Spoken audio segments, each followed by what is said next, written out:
ጥያቄ ቢፈጠርባቸው ማወቅ የሚፈልጉት ነገር ቢኖር ቀጥታ የምታገናኙ ከቤተ ክርስቲያን መምህራን ጋር አለቀ። ከዚህ በላይ በነገራችን ላይ መንፈሳዊነት የለም። የግድ ሸዊት በመንፈስ በቃ ትልቅ ደረጃ ደርሳለች ለመባል የግድ ነጠላ ለብሳና መዝሙር መውጣት አይጠበቅበትም። ይሄ ሰማዕትነት ነው። ይሄ የእያንዳንዱ ክርስቲያን ድርሻ ነው። አለቀ። እና በዚህ በቲክታክ ፕላትፎርም ላይ ያሉ እህት ወንድሞቻችን አሁንም ገና እንፈልጋቸዋለን። አሁንም በቻልነው አቅም በጥበብ ቀስ እያለን እንዲቀርቡ እናደርጋለን። በፍቅር ወደ ቤተክርስቲያን እንጠራቸዋለን። ቤተክርስቲያን ገና ስሟ ሲጠራ ናፍቀዋት ጓግቷት እንጂ እየሰለቻቸው እንዲመጡ አንፈልግም። በቁም ነገር ነው የምላችሁ እና በፍቅር እንዲመጡ እንፈልጋለን። እናንተም የሚገባውን ፍቅር ስጧቸው ፕሊስ።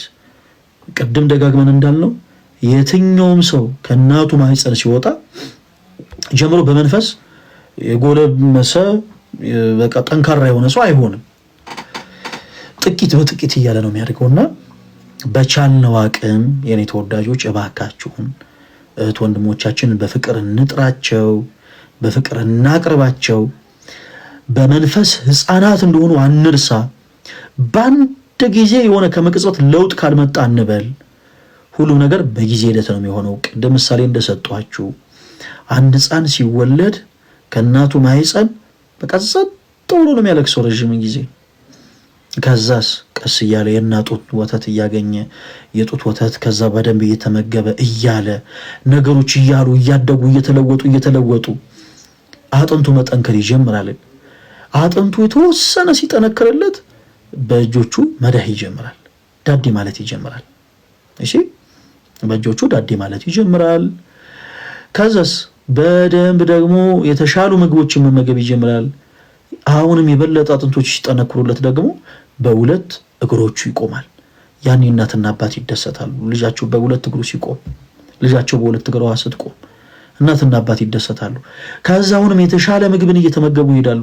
እንደ በፊት የናጡትን ብቻ አይመገቡም። የተሻለ ደግሞ በፕሮቲን የበለጸገ በማግኒዥየም፣ በካልሲየም፣ በቫይታሚን በደንብ የበለጸጉ ምግቦችን ደግሞ ይመገባሉ። ከዛስ እንደፈለጉ መዝለል እንደፈለጉ መራመድ ይጀምራሉ። ከአንደበቶቻቸው አባባ እማማ የሚልን ቃል ያወጣሉ።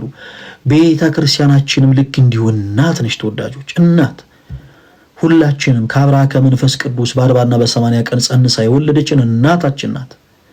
እና ይህች ቅድስት ቤተ ክርስቲያን ልክ እናት ልጇ ሲወለድ አባቱን እንዲመስልላት እንደምትፈልግ ሁሉ እናታችንን ቤተ ክርስቲያን ደግሞ ክርስቶስን እንድንመስልላት ትፈልጋለች። አባታችን ክርስቶስን እንድንመስልላት ትፈልጋለች። በጥቂቱ እያለች ታሳድገናለች። በአንድ ጊዜ እነ ፈለገ አትናቴዎስ የገባቸው የነገረ ድነት ትምህርት ና ቤላ ና ታጋት የሚባል ነገር የለም። እነ ፈለገ አትናቴዎስ የገባቸው የቤተክርስቲያን ነይ ሄሉ ነይ በቃ በደንብ መጋት የሚባል ነገር የለም። ምክንያቱም ትልልቅ ሰው እንደሚጎርሰው ህፃናት የሚጎርሱ ከሆነ ለህይወት አይሆናቸውም።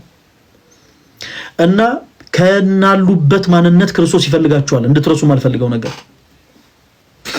ያሉበት መንገድ ትክክል ነው ወይ? አይደለም። የእነሱ ብቻ ሳይሆን የእኛም መንገድ ትክክል አይደለም። የሁላችንም መንገድ ትክክል አይደለም። እኛ እኮ ሶሻል ሚዲያ ላይ ከመጣን በኋላ እኮ ነው መንፈሳዊ ሰዎች የመሰልነው እንጂ እንደኛ እኮ ደካማ የለም እኮ። እንደኛ ዕለት ዕለት ክርስቶስን የሚበድል እንደኛ ዕለት ዕለት ክርስቶስን የሚያስቀይም ሰው የለም። ከክርስቶስ ጋር በነሳ እየታረቀን እንጂ በነሳ እንደው ህይወት እየተመላለስን እንጂ እንደኛ ዕለት ዕለት ክርስቶስን የሚያስቀይም የለም። እነርሱ ያሉበት መንገድ ትክክል ነው ወይ? አይደለም። እነርሱ ብቻ ሳይሆኑ ቅድም እንዳልኳችሁ እኛም ያለንበት መንገድ ትክክል አይደለም። ግን መርሳት የሌለብን ነገር ከነ ማንነታቸው ክርስቶስ ይፈልጋቸዋል። በደንብ አዳምጡ። ከነ ማንነታቸው ክርስቶስ ይፈልጋቸዋል። በባለፈው አንድ ምሳሌ ሳነሳ ነበር። ቤተክርስቲያናችን በኖህ መርከብ ትመሰላለች። በኖህ መርከብ ውስጥ ያልገባ ፍጥረት የለም። ያልገባ ቢራቢሮ፣ ሻርክ፣ አዞ፣ ከርከሮ፣ ቀበሮ፣ ድኩላ፣ ተኩላ ምናምን ያልገባ እንስሳ የለም። እርግብ ገብቷል፣ ጅብ ገብቷል። ያልገባ ነገር የለም። በዚህች ቤተክርስቲያን ውስጥ ሁላችንም እንደዚህ ነን። በኖህ መርከብ ውስጥ የተለያዩ ነፍሳት እንደገቡ ሁሉ በቤተክርስቲያን ውስጥ የተለያየ አይነት ፐርሰናሊቲ ያለን ሰዎች ነው ያለነው። ብዙዎቻችን በፍትወት እንወርቃለን።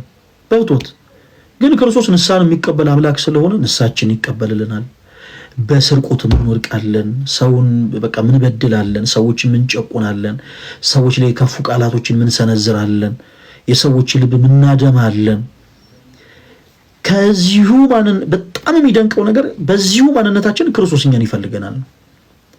ቤላን እናንተ ልትጠሩ ትችላላችሁ። አሁን እኛ እያበረታታን አይደለም። ቤላ ተወዳጅ ወንድማችን ቀስ እያለ ከጊዜ ሂደት ነገሮችን እንዲያቆም ሁሉን ነገር ትቶ ወደ ክርስቶስ እንዲቀርብ እንፈልጋለን። ግን ምኑን ስለ ዛሬ ግን ስናወራ ሁላችንም ጠልተነው ክርስቶስ ይፈልገዋል ከነዚሁ ማንነቱ። ለዛ እኮ ነው እስትንፋሱን ያልነጠቀ። ሄሉ ተወዳጅታችንን ሁላችንም ውይ በቃ ዞር በይልን ልንል እንችላለን። እመኑን ከነማንነቷ ግን ክርስቶስ ይፈልጋታል። ከነማንነቱ እኔና እናንተን ከነማንነታችን የፈለገን ጌታ እንዴት እነሱን ከነማንነታቸው ይፈልጋቸዋል?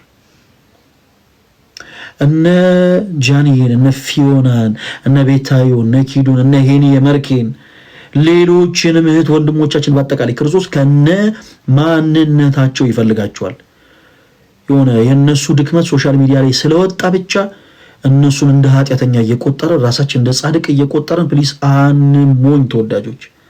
የእኛን ኃጢአት፣ የእኛን ነውር፣ የእኛን በደል ከልሎ ሸፍኖልን ያለው ማን ነው? ክርስቶስ ከልሎልን ስንል የከለለው ከሰው እንጂ ከእርሱ አይደለም። ከእርሱ የሚደበቅ ነገር የለም። ግን እንደው ከሰው ሁሉ ኑራችንን ደብቆ ከልሎ ያኖረን ጌታ ነው። ስሙ የተመሰገነ ይሁን። ስለዚህ እኛም ደግሞ የሰው ኃጢአቶችን ደባቂዎችን ነን፣ የፍቅር አራሚዎችን ነን፣ በፍቅር ሰዎችን ምንገስጽ ነው ተወዳጆች። እና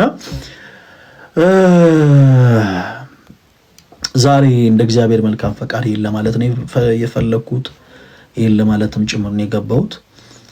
በመንፈስ ሕፃን የሆኑ እህት ወንድሞቻችን በዚህ አጋጣሚ ደግሞ ለነሱ ማስተላለፍ ፈልገው መልእክት ለነ ቤታዮ፣ ለነ ኪዱ፣ ለነ ፊዮና፣ ለነ ጂያኒ፣ ለነ ቤላ፣ ለነ ሄኒ መርኬ፣ ለየካጀማ፣ ለነ ሄሉዬ እናንተን ክርስቶስ ኢየሱስ አብዝቶ ይወዳችኋል። አብዝቶ ክርስቶስ የሚያየው እናንተ በሶሻል ሚዲያ ወጣችሁ ከአንደበታችሁ የወጣው መጥፎ ቃል ሳይሆን ቤታችሁን ዘግታችሁ ከልባችሁ የተጸጸታችሁትን ሐሳብ ነው ክርስቶስ የሚረዳው።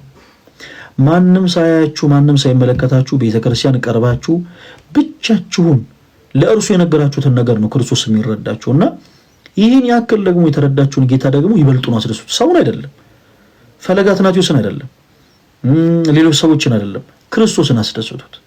እስከዚህ ሰዓት ድረስ እግዚአብሔር አምላክ ቸር አምላክ በቸርነቱ መሐሪ አምላክ በምሕረቱ ይቅር ባይ አምላክ በይቅርታው ነውድ አምላክ በጠባቂነቱ ዘመናትን በዓመታት ዓመታትን በወራት ወራትን በሳምንታት ሳምንታትን ደግሞ በቀናት ከፋፍሎ ሁላችንንም እኔና እናንተ ለዚህ ቀን ካበቃን እኛም ያቺን ደግሞ የነሳን እድሜ ቆጥረን በነሳው ተመላልሰን ራሳችን ወደ ክርስቶስ እቅፍ ልናቀርብ ይገባል። ወደ ክርስቶስ እቅፍ መርሳት የሌለብን ነገር ሁላችንም ደግሜ ስማችሁን ልጥራ፣ እነ ቤላዬ፣ እነ ሄኒ መርኬ፣ እነ ፊዮና፣ እነ ጃኒ፣ እነ ቤታዮ፣ እነ ኪዱ፣ እነ ሄሉ ክርስቶስ በቀራንዮ መስቀል ተሰቅሎ ለኔና ለእናንተ ሲል ስጋውን ቆርሶ ደሙን አፍስሶ ለዘላለም አስታርቆናል ከራሱ ጋር ከባሪዎቱ ከአብ ከባሪዎቱ ከመንፈስ ቅዱስ ጋር